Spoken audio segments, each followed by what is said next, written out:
Slušate Aktualni sat. Evo nas u emisiji Aktualni sat, cijenjeni slušatelji, 13. je dan mjeseca veljače, završavaju poklade, završavaju maškare, završavaju krnjevali tijekom današnjega dana, sutra nam je čista srijeda, pepelnica. Naš gost, ovako sve na vrijeme, uvijek evo rado slušan ovdje u eteru BNM radija je gospodin Stipe Ivanović Cipre. Lijep pozdrav, dobar dan, dobro nam došli. Dobar dan.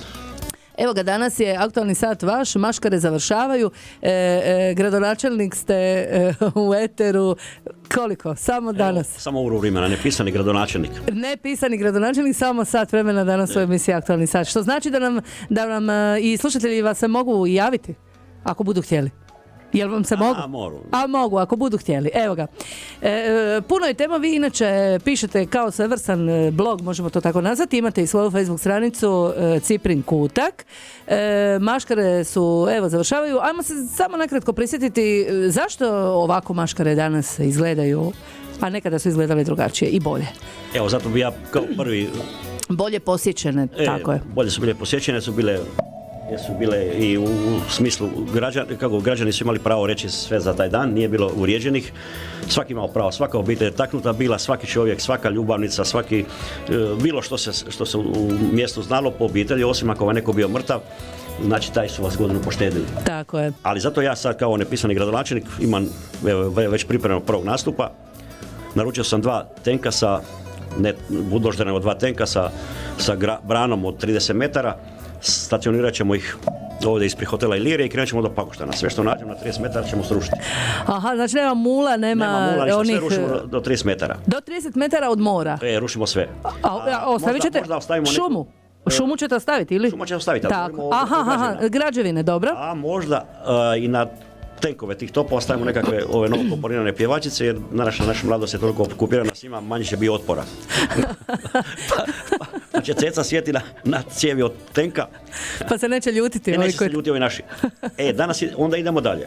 Skidanje stiropora sa fasada u Biogradu, sa svih zgrada na poluotoku. Se skida stiropor. Dobro. A ima ih dosta? Počeli su masovno, to je strašno nešto. I stolarije, 100%, ima ljepša, adekvatniji način mijenjanja stolarije u starim gradovima. To su vam recimo današnji Ariš ili Bor ruski. Kako će to platiti, rekli bi ljudi, ja? A ništa, isto to košta, samo bilo ljepše i trajnije. I skidamo garažna vrata. Ali eto, uru vremena nema više vremena o tome. Morat ćete se dobro rasporediti za uru vremena. Za uru vremena ta 3 problema rješavamo, dalje nećemo. To će biti dosta. Dobro, i koliko naravno u šali, toliko svakako i u zbilji, evo, osobito kada su u pitanju ova devastacija Solina i ne znam s čega se sve to skupa. Općenito, dakle nije to samo slučaj, uvijek mi to nekako ističemo, bez obzira na sve, to nije samo slučaj grad Biograd, jedinstveni slučaj, nego je zapravo takva cijela Dalmacija i Jadranska obala. Otocima ćemo također malo kasnije progovoriti. Ali evo, dosta imate vi dobrih ideja kada biste bili gradonačelnik na sat vremena. Aha, ne bi se to baš moglo u sat vremena riješiti. Ovo je sat vremena, dalje ćemo vidjeti. Najbolnije. Najbolnije. Kad to riješimo, već smo na pokutu. Mislite, kad bi se to ovako riješilo, da bi se već puno toga bolje riješilo? I tako je ljudima objasniti, gospodo, to je za vašu korist, to nije za vašu štetu. Da. A ja znam da je teško, mene i knez se požalio da je teško biti gradonačelnik, uvijek napadaju oni kojima najviše daješ. Jer meni ti Boga, ja kažem, onda što kao ću ja biti gradonačelnik, pa da poginem, neću za to biti. Dosta mi je ura i više neću. Dobro, samo ćemo, morat ćemo malo psovke riješiti, a drugo može ići dalje. Evo ga, jasno, šalimo se. Ok. Danas je takav dan, pa evo se i može. Tema o kojoj ćemo, evo, kojoj ćete vi također i pisali ste svakako i o tome, je uspjeh prošlogodišnje turističke sezone. Je li prošla sezona bila uspješna ili naravno to samo parodija? To je ništa parodija. Ja kažem, gospodina Kapela možda i poštujem i ne poštujem, ali on bi morao više sići među građane i vidjeti si istinu. Nije uspješna sezona broj gužva na cesti, to moj Milo Torić, stari ekonomista iz Jugoslavije, će se nasmijati kad bude reći da je uspješna sezona gužva na cesti ili gužva u trajektu ili gužva u spavanju. Uspješna sezona koliko domicilno stanovništvo zaradi. Aha. A kako domicilno stanovništvo zaradi, to se vidi sada. Nema ljudi za kavu ujutro. Dođe mi plakati kad vidim koliko je ljudi nemaju čak ni za kavu jutarnju. A mi smo uspješni i sve smo zaradili. Malo mi je to nelogično. Ako smo toliko uspješni, gdje je novac? A onda, evo recimo jedan primjer iz tog prokletog turizma. Djevojka koja radi u Lidlu, otprilike, nećete vjerovati, ona zaradi u vrijednosti 2 koze što daju dnevno. Znači, 2 koze daju kilogram sira, to je 150 kuna, toliko ne mora zaraditi nijedna djevojka. A još jedna gora situacija. Sada nas taj gospodin Cappelli, ministar pomorstva, nagovaran na kredite da napravimo dvosobne apartmane, da ćemo turizmu bolje ponudu i imati bolji uspjeh turističke sezone. Ali gospodine Cappelli, znate vi koliko koštaju 2 dvosobna apartmana? Jedan dvosobni apartman, to je otprilike negdje 150.000 eura. Da biste napravili od temelja do završene postelje, to je negdje 5 postelja, 7 postelja. Najuspješniji taj apartman, ljudi u centru grada, on mora zaraditi čistog dohotka negdje oko 2 do 3 tisuće eura. A znate koliko vam rata mjesečna na takav vaš kredit turistički koji nude banke? 1500 eura mjesečno.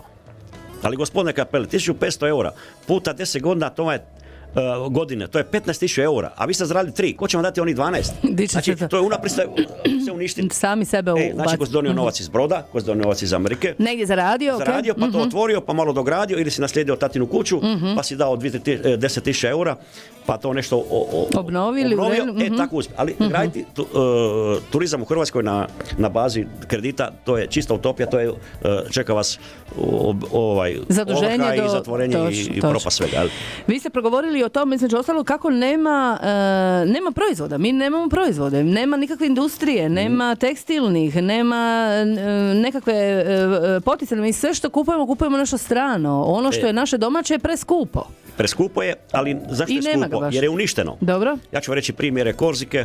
Ljudi ne znaju, treba putovati po svijetu. Naši putuju, ali gdje pođu. Uvijek negdje odvedu na krivi, možda ih odvedu u noćni klub, pa onda vidu ženske, pa zaboravu sve istinu. Treba poći u Korziku, treba poći na Madeiru, otoke, treba poći u svijetu. Svugdje u svijetu je borba. Svaki otok i svaka mala sredina se bori da 90% proizvoda turizma mora njegovi biti. Jer vi nemate šansu naručiti nikakvo jelo u Madeiri, to su vam portugalski otoci nasred oceana, osim crnog vina, ribe i eventualno kozetine, ovčetine. Sve njihovog, naravno, otoka. Sve njihovo polja. U Korziki nekako spadaju Francuzima, ali ti Korzikanci ne daju ni Francuzima pristup da im ne ugroze njihovu budućnost, a kamoli nekim drugim ljudima. A što mi radimo? Čije mi lignje jedemo u restoranima? Mi idemo lignje iz uvoza, nažalost, i o tom bi ima govoriti 6 dana, u pitanju ponude, dalmatinske i kulturne ponude. Sad je cijeli svijet shvatio da je dalmatska kuhinja najbolja kuhinja na svijetu. I ja ću vam reći primjer jedne knjige, možda u Hrvatskoj ima i tih šefova, kako se nazivaju, ne znam, za mene su to kuvari. Kuhari ovi novi, oni nemaju veze što je kuharstvo. Znate što se dogodilo? Oni su jadni opterećeni, mladi su i sad je neko njima rekao trebate puno tušarati, morate izmišljati i bit ćete napredni. Ništa od toga nema, gospodo, samo dalmatska kuhinja i malo naprijed. A reći ću vam zašto je to tako. Zato što je svijet Dalmacije od uvijek volio i znaju. Evo sad jedna knjiga vam izašla u Italiji, što je pisala ili unuka ili unuk, ne znam, što su naše none spremale na obali Dalmatinskoj. Znači, talijanska knjiga koja još nije prevedena na hrvatski, koja je bilo potrebno podhitno je prevesti, jer priča o našoj zbilji u Dalmaciji. Kaže, gospodo, bolje kuhinje u svijetu nema. Zašto? Jer je to dalmatska kuhinja koja ima malo primjese i kulture, te mediteranske, mislim mediteranska je u svakom slučaju hrvatska, ali malo više i te talijanske fine, a ima i primjese gospodskog, a preko Orijenta, preko Splita su dobili i vrhunske kolače. A preko naših zdravih i ovih naših, da uvijek kažu da ih uvijek napada, uvijek ih voli, uvijek ih brani, naših, da ne reče vlaje, naše Zagore, dalmatinske, od njih su uzeli peku. I niko im to ne sputava. A mi se pravimo ludi. Prije smo nas tjerali da učimo arapske specijalitete, preko Srbije su došli arapski ili turski, kako ćemo ih nazvati, ćevapčići, mljevena mesa, sve zagoreno, sve trulo, ljudi umiru prije vremena. Evo danas učestala smrtnost ljudi u Dalmaciji i o tome ćemo malo govoriti, kao u pitanju hrana. I sad nas tjeraju nekakve suši, a suši. Ma koga vi zafrkavate, ljudi moji? Čovjek rođen na moru, on se mora hraniti sa pretežno domaćom hranom, jer je Bog stvorio čovjeka, a opisat ću da sam u pravu. Ljudi u Kini koji spremaju kuhinju na 2 kamena, to su vam malo riži, 2-3 mahune ovoga fažola, samo sa ovim oklopom, ne sam fažol, i žive 103 godine. A sad njihova djeca su pošla u velike gradove, u Šangaje, u Bogove Isuse, ali opet ista kuhinja, samo je malo modernija obrađena. Da. A mi smo išli iz hrvatske kuhinje, iz Broške sa malo manula ili vlaji naši ili Zagora, kako ćemo je nazvati, da ne bi rekli da se... imali su malo slanine i mi isto koji po slanine. Što bi bilo kad bi mi to mogli pojesti fast food? Ništa ne bi bilo. Da. Točno. Čak bi manje koristili toalet papira, to je malo vulgarno, ali ću vam reći, ljudi koji konzumiraju normalnu hranu imaju puno ljepšu stolicu i duže žive. Pa i bilo je pokušaja nekakvih, taj riba snack koja je trebala biti jedna čaša vina i ne znam, 2 srdele, malo kruva i to bi sve skupa nekako to trebalo biti. Ali nije uspjelo. Kako nije uspjelo? Zato što treba učiti iz škole, iz djetinjstva odmah. Čim se djeca rode, treba mu dati malo broskve, malo kupusa, ako je zima, ako je ljeti malo nekako drugo, malo ribice, malo mesa. A ako ima 10 godina, daj mu 0 deci vina. Bolje je to nego što će vam se dogoditi. Mi sad branimo to vino, branimo ovo, to su pijanci. Što se događa na kraju? Na kraju kad dođe do alkohola su svi ludi, ubijaju. Loše reagiraju. Na obiteljsko naselje. Jer čovjek koji je normalan, on ne mora biti nasilnik. Da. Tako je, bez obzira i na alkohol, na sve ne može biti nasilni, točno. Tako je, tako odgojen. Međutim, opet se nameće pitanje, evo, kad odete na našu ribarnicu, čega tamo ima i po kojim cijeni? Kako taj naš čovjek, evo, opet se sve vrtimo u krug i na onoga... Tako je, opet se sve vrti oko novca i od te kratke turističke sezone. Riba je preskupa, ali se mora i od jeftine ribe napraviti sve i ne mora se skupa riba. Ne mora, riba je svaka jednako vrijedna, samo se treba spremiti na svoj način. I srdelica je možda čak i zdravija od nekog brancina i tako dalje. Ali što je nažalost, sama tam lobiji svjetski, ovi koji proizvode ribu, mariksi, ne znam kako se sve nazivaju, su došli do spoznaje, po njihovom nekom kome su platili, da napišu da je riba ta iz ribogolišta puno zdravija nego prirodna riba. To je meni smiješno. To je kao kad su bile one proklete kokoše, one gripe, pa da su zdravije one kokoše što doktori uzgajaju, ja ih zovem doktori u Bilom Mantilu u ovom peradarniku, njihove kokoše imaju, gospodo, svi rak kostiju. A ova žena u fuštanu što nema nikakve sanitarne uvjete, njezina kokoška te pogodi u glavu, razbije ti glavu, jer je kost zdrava. Tako je često, da. Kaže, pisali ste da se reklamira da bi se umjesto vina u dalmatinskoj kuhinji koristio dodatak kamomila. Ma to su munjeni ljudi.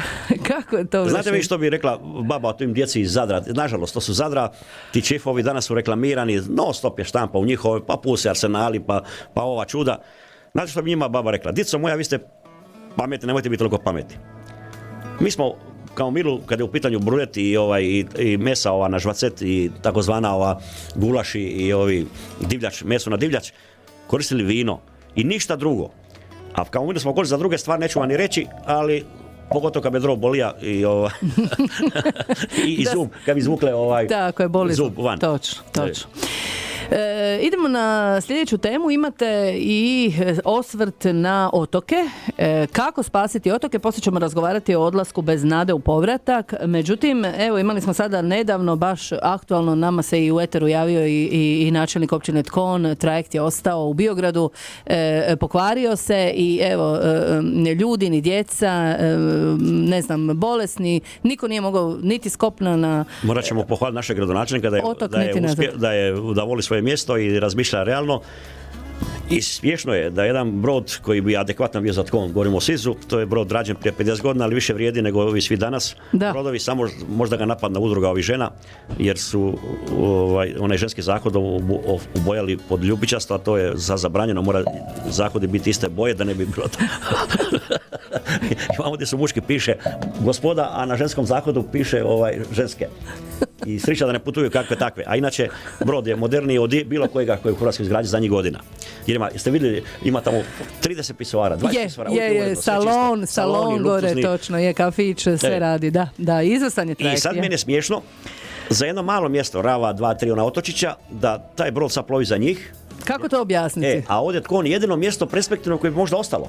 Da. A ovi su već gotovi. Njima je i kako se zove, Kijevo i previše za te otoke. A ovdje još ne spašavamo onaj otok koji je spašen u stvari. I na ovaj način će i on ostati bez ičega. Ali nije ni to samo rješenje za otoke, sama veza. Osnovna stvar, mala sredina kao što je otok, on mora sačuvati sve u svom vlasništvu. Znači marina ne može privatna biti, ne može biti ništa privatno, izvor vode, struje, ničega na cijelu državu. Ali kao u pitanju otok smo rekli marina, i po mogućnosti što više kombinacija društveno-privatnog vlasništva, ali nikada marina ne može biti privatna. Marina pripada svim građanima Hrvatske. Jer marinu je lako napraviti. Stavite 20 sidrišta, brod od 20 metara, plaća 12.000 eura,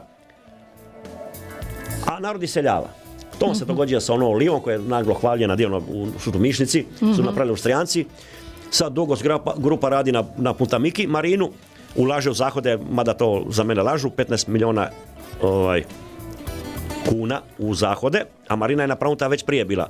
Kombinacija marine, tanker komerca, ne znam čije je bila, i domaćin ljudi Puntamičana. Svi su imali lijepi vez tamo. Sad se već prijeti iseljenjem tih naših Puntamičana, domorodaca koji su tamo ostali.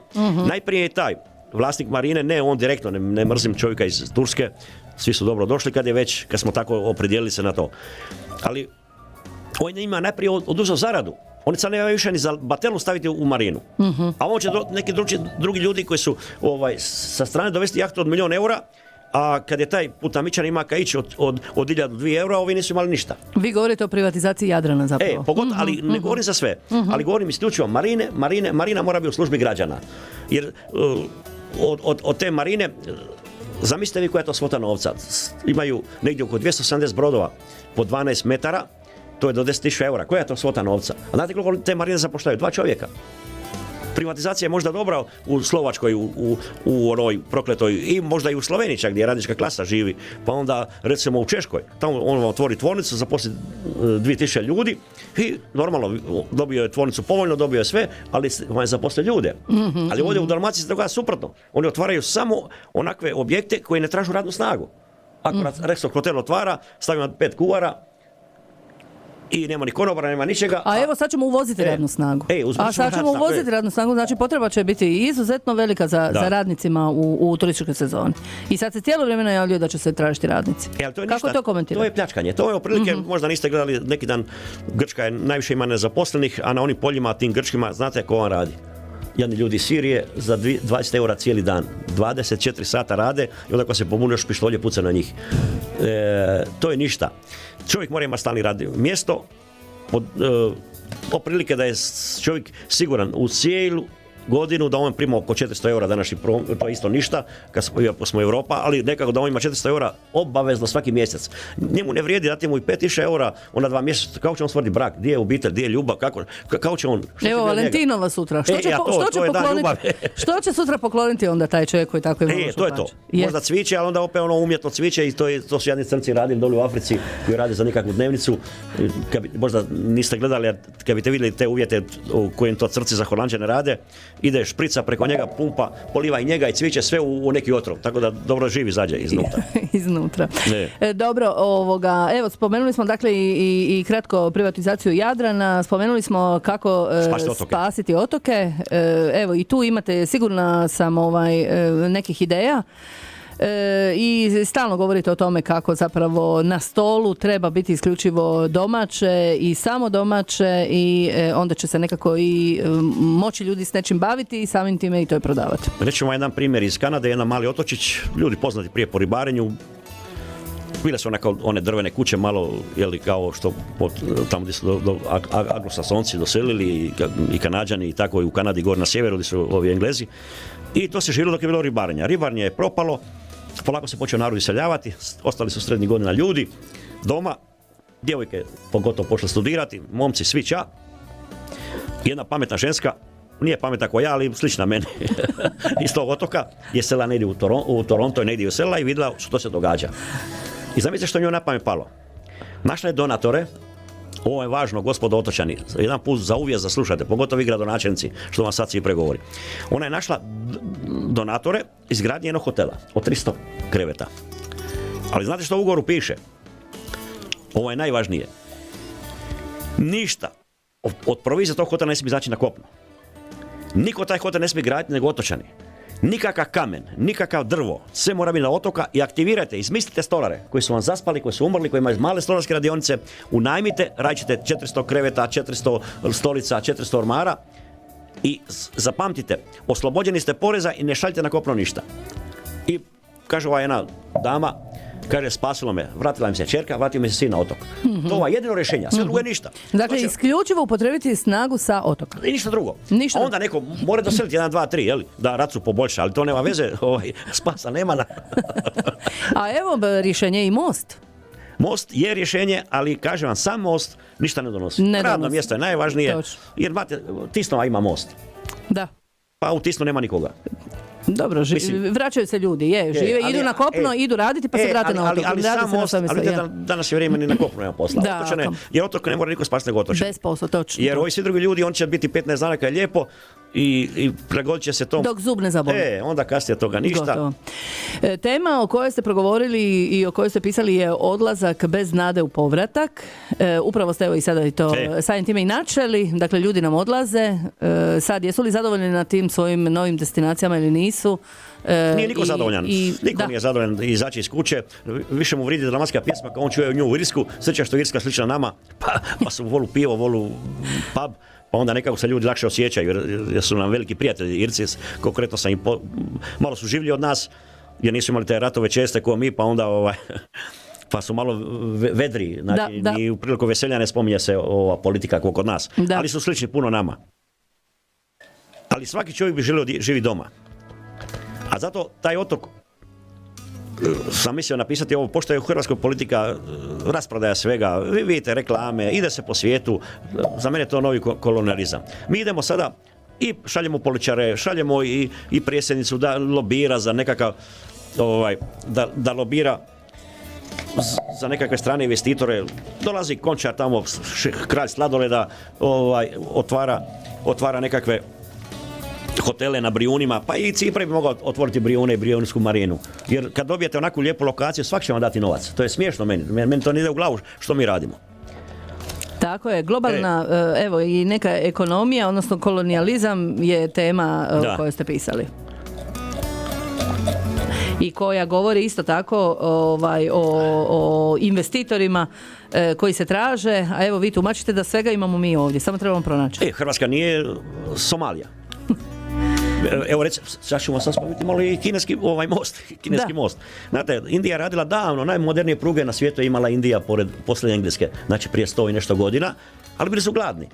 Ako taj bude most korišten i sa Krka i vamo isključivo u nekakvu svrhu eksploatiranje tog plina, pa ovoga, onoga, gdje smo mi u tome? Treba domaće stanovništvo biti sretno, a ovo drugo me, mislim, zanima i ne zanima, ali ako mene to posjeća na ono što sam već par puta rekao, 2 Indijanca šetaju New Yorkom i kaže onaj brat stariji, kaže gle lijepi buildinga u New Yorku, naša tada domovina Amerika ide naprijed. A kaže vam mlađi brat, ma ide naprijed, gdje je moga dida šator, gdje ću ja spavati? Gdje sam ja tu u tome sve? Gdje je u toj priči, tako je. Evo spominjete da je prvo iseljavanje s otoka i primorja počelo još u vrijeme kada su naši prostori bili u sastavu Austro-Ugarske. I onda su te sve vlasti, dobro, to prvo se iseljenje može opravdati. Znate zašto? Jer tada je sela cijela Amerika, to je bilo malo avanturizma, ovdje je bio rat, malo siromaštva zbog rata, ali ne samo u Hrvatskoj, nego u cijeloj Europi. Onda drugo iseljenje poslije Drugog svjetskog rata ne stoji. Ne može meni reći neko, tadašnji vlasti su se pravdale da se iseljava Dalmacija, otoci, zato što je kamenjar. Škrta zemlja. Mm-hmm. Ali to je laž. Zašto ste vi to škrtu zemlju onda rubali? Bili su rubači, dolazi kad se ja sjećam tih prilika, ja sam imao 4-5 godina, ostavljali su 12 litara ulja po osobi, znači meni, mami i tati 36 litara ulja, drugo ulje ide državi na otkup. Mm-hmm. Ali nećemo sa tim vremenima, ali ste se pravdali škrtnim terenima. Rekli ste za Liku, rekli ste za Zagoru Dalmatinsku, da što će im koze, a ja sad pišem da koze dvije više vrijede na radno mjesto. Mm-hmm. I da je to kamenjar. Ali sama se iseljava, gospodo, najčišći prostor bez jednog kamena. Koje vam samo opravdanje? Mm-hmm. Kažete mladi. Znate zašto mladi su od tamo? Iz Slavonije. Zato što na otoku više mladih nema. Mm-hmm. Samo u Slavoniji još ima mladih. Mm-hmm. Ali za 20 godina neće ni mladi Slavonci biti, nego kad isele. I prije, evo, koliko ljudi onda, mladih dolazi upravo dolje raditi. Poručio bi vladi, ne bavite se vladi ili ljudima, resorima koji se bave tim statistikama, da je mjesto koje je najmanje nezaposlenih Vrgada. Umro je čovjek sa 99 godina, više on jedini radi krpa mriže. I sad nema više nezaposlenih. Ili neki dan ste rekli da najveći standard u Europi ima jedno malo mjesto, ali ne znam da se zove Janino na Pelješcu, tamo je žilo neka 900 ljudi, lijepe vile, kuća stare, prazno, sve sad se vratilo dvoje iz Amerike. I sad imaju svaki po penziju 1.500-2.000 eura, ispada da najveći standard na broj stanovnika imaju oni. muž i žena. Svaki po 1000 Da, ta eura. statistika što kažete vrlo statistika se ne bavi ničime. nezgodna je u svakom A slučaju. to je i ovo što sam rekao da učestalost mladih uvijek se govori da se duže živi, a ja tumačim obratno, da živi se po nekakvoj statistici, ali stari ljudi sve manje ima. Znači, to nije duž život. Ili ova nekada budala imaju školu za avione i kaže najmanje pogine u avionu ljudi. Pustite vašu statistiku, ja sam sigurniji kad se brod potop možda isplivan. A iz vašeg aviona ja padem i mene više nema. A broj mrtvih po tome onda, to je statistika sam mislio reći. Jasno, razumjeli smo. Evo, statistika je nekada vrlo diskutabilna. Sljedeća tema koju ćemo malo prokomentirati jest balkanizacija Hrvatske. Evo, tu ste onako dosta oštri. Smiješno mi je. Niste baš... Meni je malo smiješno, ja kažem, bili smo u Jugoslaviji pa smo se bojali te balkanizacije i učili smo u školi da je Hrvatska pripada srednjoevropskoj i mediteranskoj zemlji, ne samo balkanskoj. Da. A mi sad tumačimo nekakav Balkan, pa zna se na koji ja Balkan mislim. Ne mislim ja na Balkan teritorijalni, jer smiješno je to. I da naša mladost toliko uživa u toj balkanskoj pjesmi, mi ne ide u glavu, nikako. I onda sam opisao slučaj, ni lijevi, ni poludesni, ni popovi, ni svećenici ne brinu o balkanizaciji mladih ljudi. I onda sam opisao ovaj slučaj sa Zagrebom, program Nove TV i prvi program, bilo je 90% Bosanci. To su dragi moji prijatelji i katolici i muslimani, nije bitno, ali ne može biti glavni grad. Treba ima respekta, pa evo, da ne rečem ružne riječi, Zagreb. To je grad koljevka civilizacija, lijepog pjevanja i kulturnih ljudi. Pa da ne može biti jedna zagorska popevka. Pa ili mogla biti koja istarska? Jer Istra isto Hrvatska, vragi, ona uvijek tumačite da je Istra Hrvatska, da ste oslobodili. Pa zašto ni istarska pjesma mogla biti na tim zabavama? Pa da ne govorimo Hrvatsko primorje, bilo da Istra Hvarnera. To su tako divne pjesme. Kažete u tekstu, nema više škola koje bi učile djecu da Hrvatska nije Balkan po pitanju kulture. A to je to. Da. A sada, zamislite vi ovo. U isto vrijeme, balkanizacija Hrvatske se smatra nazadnim kada je u pitanju izbori. A kad taj balkanski dio onda je poželjno da bude Balkanac. Da ne razmišlja tobože desno i tako dalje. Ali Balkanac, ili ovo što smo spominjali, kad sam napisao da ima i neke lijepe vrijednosti, oni su divlji, ali su puno bolji meni nego ovo rodnoj zajednici kad prijavlja matičar. I to ste malo ovako takli. Kaže, nema muško, žensko i nema dite, već osoba. Jedan osoba, dva osoba, tri. A ime mu ne mogu dati jer ne znam, nema 18 godina. Ali dođe naš gorštak, ponosan. Što kažem, uvijek ih hvalim, bar ono što valjaju. Dođe ponosan, zasuče brkove, stavi narodnu nošnju, opere se i dođe kod matičara, lovačka puška na ramenu, matičara gleda, pita ga što se rodilo, a on ljut opali metak u plafon pade na glavu matičaru, a matičar drhtavnim rukom piše sin. Ali gospodo, ja nisam za takav način prijavljivan djece, ali mi se čini puno kulturniji nego vaš 1, 2, 3. Pave Rusković, dakle nekadašnja ministrica, imali ste s njom onako jednu prepisku, laganu, niste baš s njom bili nešto, međutim javila vam se i rekla da ste bili u pravu što se tiče klapske pjesme. Sad ona je rekla, kaže, Metran kakav je nekad bio, je često njezin slogan bio, onda se rekla, gospođa Ruskovićka, pa kako je to slogan, Metran kakav je nekad bio, rasprodaja hotela Mađarima, Česima, Slovencima, a onda ne može biti Metran bez metranskih ljudi na Metranu. Onda sam spomenuo i da je u Riminiju se organizira tjedan metranske kuhinje, a koliko ja znam malo zemljopisa, Hrvatska je na Metranu. 60 sudionika je sudjelovalo na kuhinju dramatskog kuhanja, metranskog kuhanja bez predstavnika Hrvatske. Onda ona malo se povukla i kaže, gospodine, u pravu, ali mi ne možemo kontrolirati ugostitelje i tako dalje. Bio bi red da poslušaju i malo mi pohvali. Sada, nakon puno godina, je dala izjavu, ne znam kome, Dubrovniku i ne dalje, kaže, dosta više ovoga maltretiranja, isključivo poluotok mora biti dramatska pjesma, znači koristi moje riječi što se ja pisa, a vi luđaci, nije rekla luđaci, ali a vi koji ste ludi, divlja pjesma, vi sa divljom pjesmom ajte u Ravelin. Eto, tako bi ja poručio i nama u Beogradu, ali nemoguće to napraviti. Dobro, turistička ponuda, uvijek ističete evo tu ponudu koja treba biti domaća, ali evo i sa tim svim porezom i sa svim ostalim nekako uvijek će reći vlasnici restorana, jeftinije nam je kupiti nešto pa tako to ponuditi nego nešto domaće. Međutim, taj krug se mora zavrtiti. To je vaša neka ideja. Nema bez toga ništa. Jer što vam vrijedi, vidite, ljeto je završilo, ljudi nemaju za kavu. A zamislite vi da su ljudi iz Vrane prodali povrće, da su Boduli prodali ribu ovo ljeto, ova 2 mjeseca. To je tržnica bez carine, kako bi rekao. Danas bi bili puni. Jer bi i ti ljudi došli koji puna večeru. Zamislite jedan Biograd grad da se ne prodaje nijedan obrok cijeli dan u zimskom razdoblju, jedan kuhani obrok na cijelom prostoru. Jer to je stvarno. Da dođe sad neka gosti, gdje biste ih uputili? Nigdje, nešto to guste, nešto malo barba, konova barba, ali to je sve ništa prema tomu koliko bi to trebalo biti. Jer nema vam uspjeha turističke sezone, uvijek ponavljam, bez produženja sezone, bez domaćeg stanovništva koje nije vani prisutno. I onaj ludi Oliver, kako se zove, onaj poznati kuhar, on dođe u Siciliju pa nađe 1/3 i 40% gosti usred zime. A tako je u Grčkoj. Grci su siromašni, ali su svi lokali opet puni. Imaju za kavu ili navečer za čašu vina i komadi sira kozega, a mi nemamo ni za to. Jer nam pokupe novac ovi banke i ono sam već spominjao u banki, 15.000 eura dajete godišnje da biste dobili 2.000 eura. Pa ko to mora zaraditi, ja ne znam kako. Da. Vi nudite, između ostaloga ste i dali jedan recept, hobotnica, jel tako? Da, hobotnica u peći spremljena. Aha. Više da bi bilo onako ala domaća na moderan način. Evo, pa recite, sad je vrijeme ručka, možda će neka domaćica i to ovako voliti čut. I ja se borim uvijek za te domaćice, one su najbolje i najdraže mi. Jer htio se olakšati njima posao. Da. A ova udruga baba će reći što ona nama olakšava posao da kuvamo. Da, nije. A ja kuvam, nije to problem. Aha, dobro. I onda sam mislio reći. Znači ovo nekad spremaju muški ipak, ili? Muški, a i ženski. Domaćica neka čuje pa neka da naređenje. I onda sam napravio jedno jelo, sad ću još. Pošto je sad, recimo, hobotnica na... A, bit će 50 kuna i možda i 60, dođe malo skupo, su počeli to skupo prodati, ali da se spremiti, to ovisi o mašte. Ali moja cijela teorija, dalmatska kuhinja i ništa drugo. Zašto? Imate jedan oval, to znači onac dijela, pekač, kao ćemo nazvati roštijera, ali mora biti poklopac, ako nema poklopac, onda se stavi folija.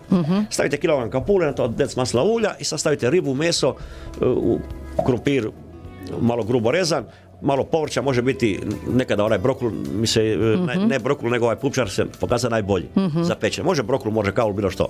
I to stavite 50 minuta. Ali vi ste tih 50 minuta, drage moje domaćice, slobodne. Vi morate poći gdje hoćete. Biti na Facebooku. Na Facebooku.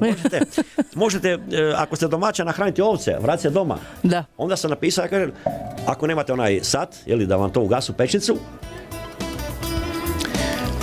uzmite s sobom mobitel i alarm. Aha. I nakon 50 minuta će vam alarm stati zujiti. Znači ne treba ništa dirati. Ne, sad ću Bože, ja sam flaster lijepio, ja sam učio ulicu moju, prema to.